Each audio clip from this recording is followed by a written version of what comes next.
Bismillahirrahmanirrahim. وَلْتَكُنْ مِنْكُمْ أُمَّةٌ يَدْعُونَ إِلَى الْخَيْرِ وَيَأْمُرُونَ بِالْمَعْرُوفِ وَيَنْهَوْنَ عَنِ الْمُنْكَرِ. Assalamualaikum warahmatullahi wabarakatuh. Ada istilah puasa tarwiyah. Dalam sisi ilmu hadis yang kami ketahui, Pak, sependek bacaan saya tidak ada hadis yang sahih tentang puasa khusus di hari ke-8. Tapi dia masuk di puasa-puasa 1 sampai 10 Zulhijjah masuk. Apalagi hari ini hari Senin. Jadi yang berniat hari ini dapat 2, Seninnya dapat juga yang disebut dengan puasa tanggal 1 sampai 10. Hari ini kalau tarwiyah itu Pak artinya mempersiapkan bekal. Karena kondisinya dulu persiapan di kota Arafah itu tidak ada air, maka jamaah haji itu pindah dulu singgah di Mina ambil bekal. Mengambil bekal berupa air itu bahasa Arabnya tarwiyah. Tentu sekarang ini kita tidak hilangkan tarwiyahnya, tapi butuh persiapan apapun kalau kita mau melakukan sesuatu kebaikan. Persiapan ilmu, persiapan kesabaran, persiapan hati, persiapan fisik dan seterusnya. Besok tentu Arafahnya, insyaallah, dan besok ini renungan diri. Ya, puncak besok kita menemukan jati diri kita. Dan itulah tema besok, insyaallah, bagaimana berdialog dengan Allah sampai tumbang itu semua topeng-topeng duniawi yang sering menghalangi diri kita untuk bisa sampai kepada Allah Subhanahu wa taala. Dan tanggal 10 nanti dipotong itu penghalang itu. Itulah penyembelihan. Jadi bukan sapi sesungguhnya secara hakiki, tapi itu sapi cuma simbolis bahwa itulah Ismail yang sering menghalangi kita untuk merasakan nikmat di malam hari, dekat dengan Quran, dekat dengan Allah. Itu mesti dipotong. Syariat penyembelihan itulah kita bisa tangkap nanti kurban an-nahar. Tarwiyah, Arafah, nahar ini memang satu kesatuan, tidak bisa dipisahkan. Kita mulai jemaah sekalian, kokohkan akidah kita. Akidah yang kokoh, siap menerima tugas, tidak ada yang berat. Itu pesan Pak. Kalau sudah kuat akidah, tidak ada tawar menawar, tidak pakai lama, tidak ada kata menggerutu, tidak ada kata protes. Logika mati kalau akidah sudah berjalan. Kalau sudah akidah kuat, yang ada jawaban sami'na wa ta'na. Nah, dengan akidah kuat, subur ketaatan berupa kemampuan untuk tunduk pada perintah dan kemampuan menjauhi larangan, itulah ibadah. Jadi ibadah itu bukan cuma melakukan perintah, tapi ibadah itu juga menjauhi larangan. Seperti Bapak sejak tanggal 1 itu ibadah, tidak potong kuku, tidak potong kumis, dan bulu-bulu. Sedang latihan meninggalkan yang mungkin bagi kita tidak nyaman. Untuk sementara abaikan itu. Abaikan itu. Kita sedang latihan meninggalkan yang dilarang.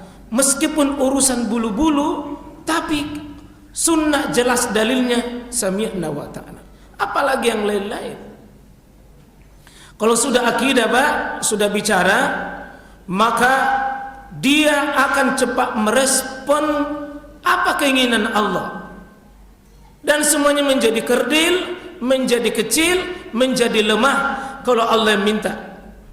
Dan itulah fungsi takbir kita tanggal 1 sampai tanggal 13 kita takbir. Kecilkan semua keinginan, kemauan di hadapan Allah Subhanahu wa taala. Dan itu ibadah. Jamaah sekalian rahmati oleh Allah Subhanahu wa taala, tema ini diperkecil di sini. Dialog antara orang tua dengan anaknya dalam praktek keimanan. Dan kita akan mengambil mungkin Pak ya, tema dialog ini mungkin karena keterbatasan waktu, 2 potret saja. Ibrahim berdialog dengan anaknya hari ini Pak ya. Jadi besok itu tanggal 9 itu dialog Ibrahim dengan Ismail. Yang kedua, kita bandingkan dengan satu yang paradoks sedikit. Dialognya Nabi Nuh dengan putranya. Sama-sama dialog.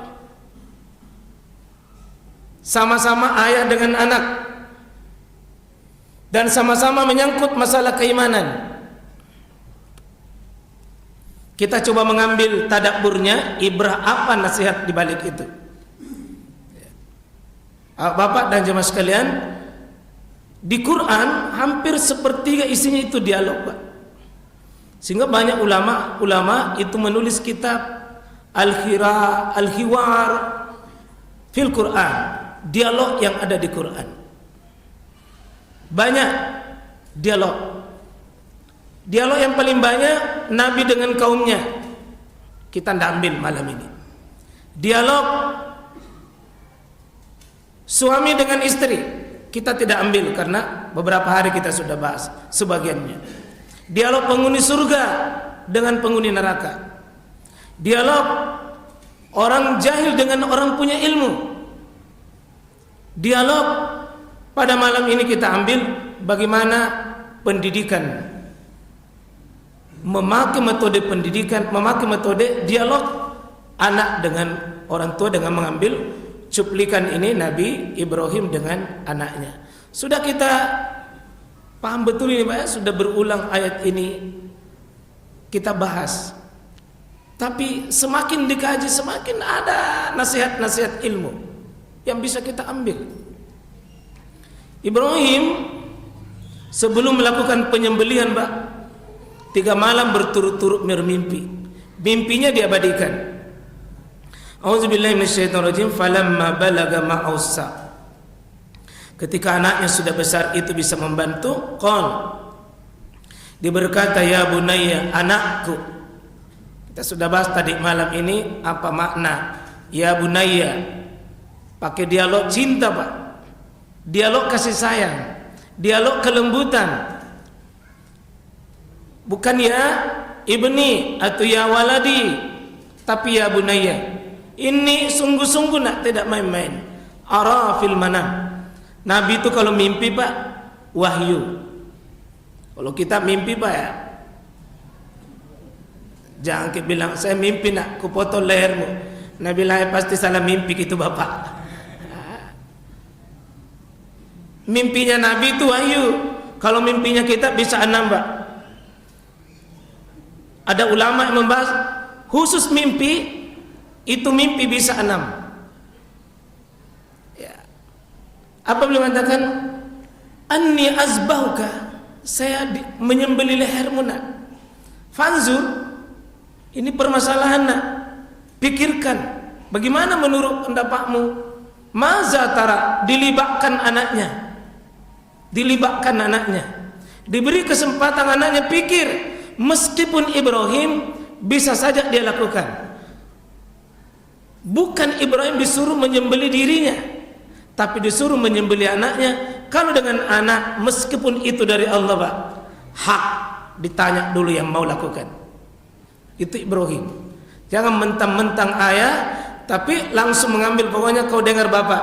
Tidak boleh, tidak. Harus, ini perintah Allah. Tidak. Maza tara.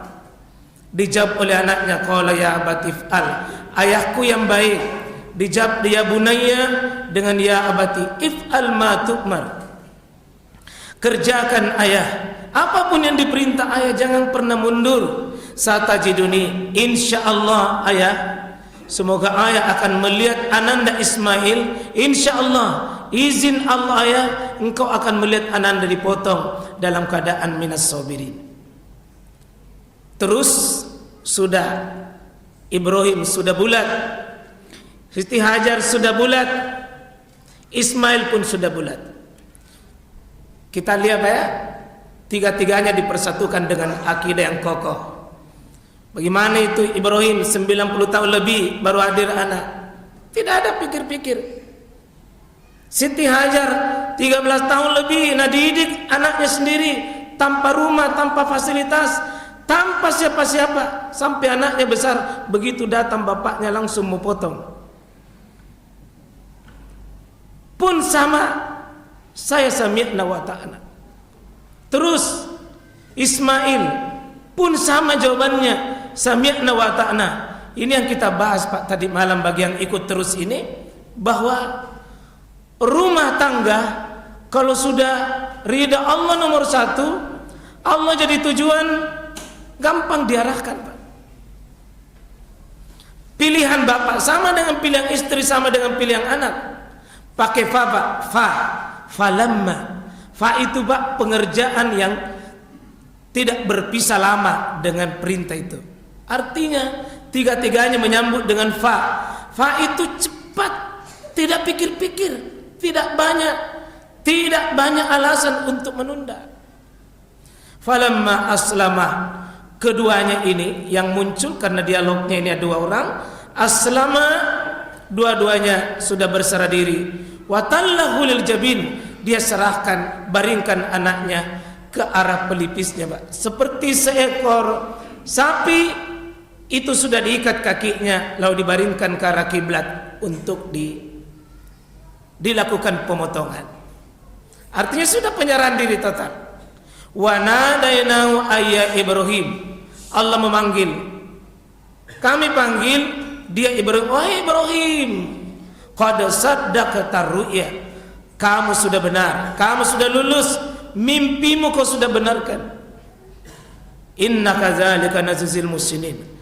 Apapun kalau kau sudah siap seperti itu, di balik perintah kau siap, di balik larangan kau tinggalkan, pasti kebaikan. Dan itu rumus Pak.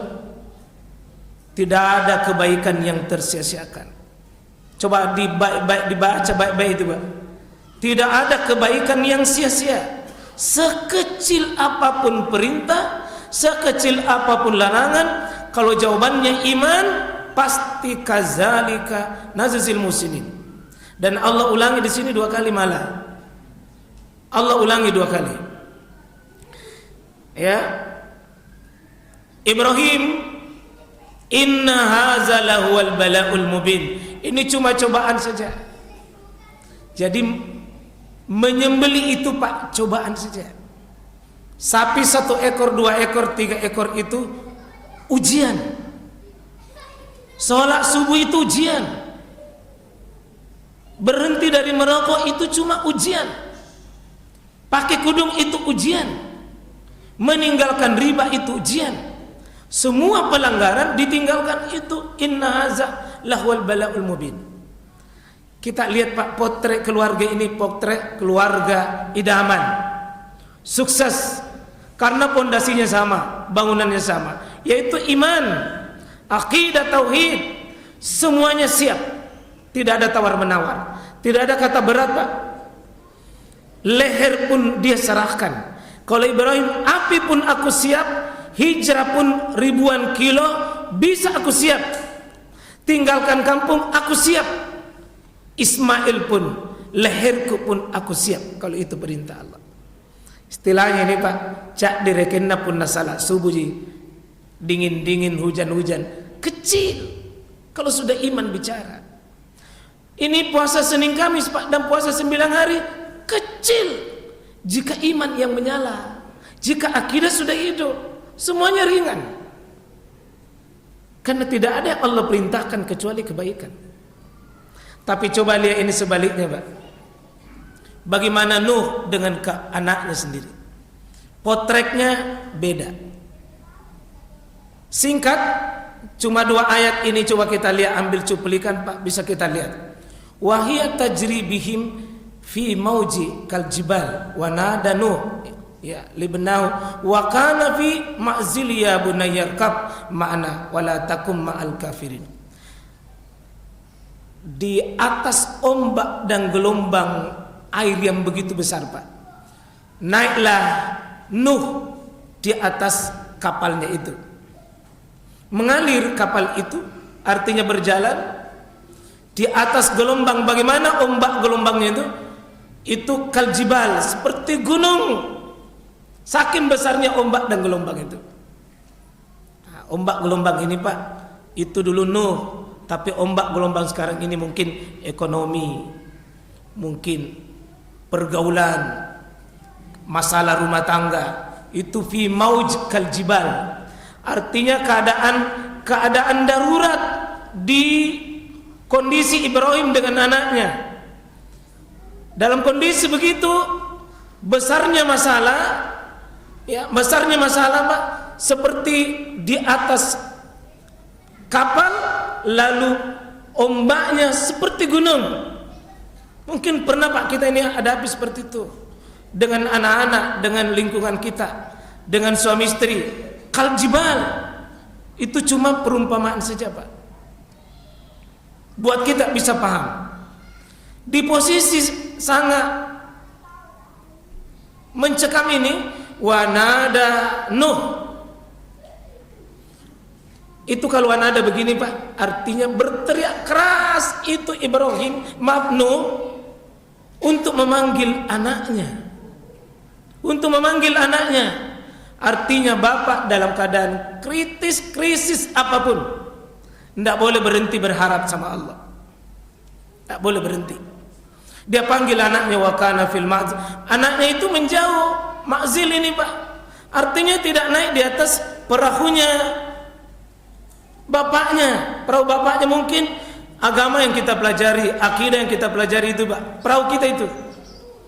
Kita ikut taklim, anak terpencil, ma'zil itu. Kita pergi di masjid, anak tidak bangun, itu ma'zil. Kita baca Quran, anak dengan HP, itu ma'zil. Kita bangun tahajud, anak ngorok, itu ma'zil. Seorang ayah, dan maaf ya, paling banyak dialog itu adalah dialog ayah dengan anaknya, bukan dialog ibu dengan anaknya, meskipun ada. Tapi ini dialog anak dengan ayahnya, itu ayah paling banyak Pak. Kenapa ayah ditonjolkan dalam dialog? Karena ayah kadang tidak tampil dalam kehidupan sehari-hari, kelihatan mendesamai anaknya.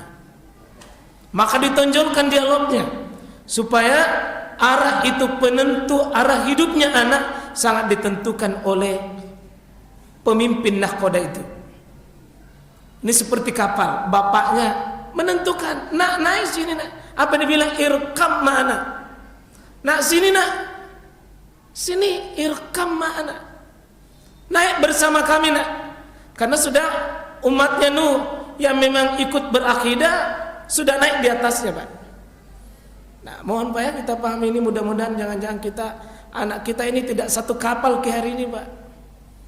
Jangan-jangan lintungi kapalnya anak tak. Jangan-jangan transportasi jalan beda Pak, sampai nanti kita harus terpisah nanti. Dan ini sadis ujungnya Pak. Betul berpisah Nuh dengan anaknya itu. Dan Nuh bagaimanapun krisisnya dan kritis, wala takum ma'al kafirin, jaga imanmu. Tetap kamu nak jaga imanmu, dan jangan kamu pernah menyertai keberadaannya orang-orang kafir. Berarti ini anaknya sudah lama Pak diperingati ini.